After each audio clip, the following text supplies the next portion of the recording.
ይድረስ ለቢሮው ውስጥ ሰራተኞች። እንቅስቃሴ ለጤናው ብቻ ሳይሆን ለስራው ስኬትም ቁልፍ ነው። ጤና ይስጥልኝ፣ ዶክተር ማርቆስ ነኝ ከጤና ሆሊስቲክ።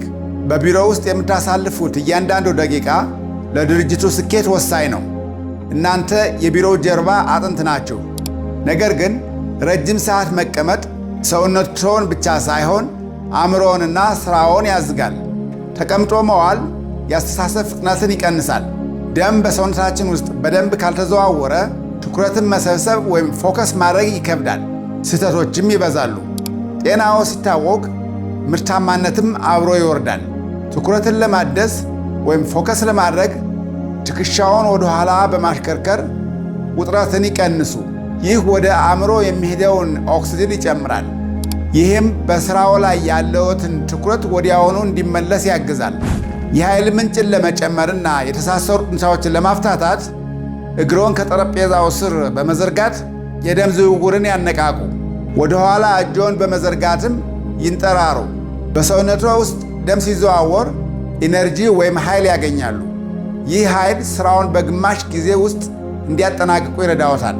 አእምሮን ለማነቃቃት ስልክ ሲያወሩ ይቁሙ። መቆም በራስ መተማመንን ይጨምራል። ዓይንዎን ለ20 ሰከንድ ራቅ ባለ ነገር ላይ በማሳረፍ የአእምሮ ድካምን ያስወግዱ። ንቁ ዓይን ለንቁ ውሳኔ ያግዛል። እንቅስቃሴ ማድረግ ለጤና የሚሰጡት ስጦታ ብቻ አይደለም፣ ለሥራውም ጭምር ነው። ሰውነቶ ሲነቃ የፈጠራ ችሎታው ይጨምራል። ሥራውን በደስታና በጥራት ያከናውናሉ። ስውሩን የጥንካሬ ኤክሰርሳይዝ ኬግል ኤክሰርሳይዝ ይስሩ። ይህ እንቅስቃሴ በማንኛውም ቦታ ተቀምጠውም ሆነ ቆመው ሊሰሩት የሚችሉት ድንቅ ልምምድ ነው።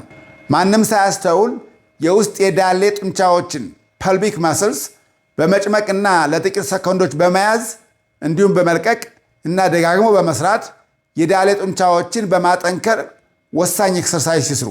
ይህ እንቅስቃሴ የውስጥ አካልዎትን ይደግፋል፣ የጀርባ ህመምን ይቀንሳል፣ እንዲሁም በራስ መተማመንን ይጨምራል። ሴቶች አመጣችሁ ከወለዳችሁ በኋላ እና ሁላችንም ስናረጅ ሊመጣ የሚችል ሽንትን የመቆጣጠር ችግርን ይቀንሳል። ማንም ሳያውቅ ስራውን እየሰሩ ሰውነቶን ማጠንከር ይችላሉ።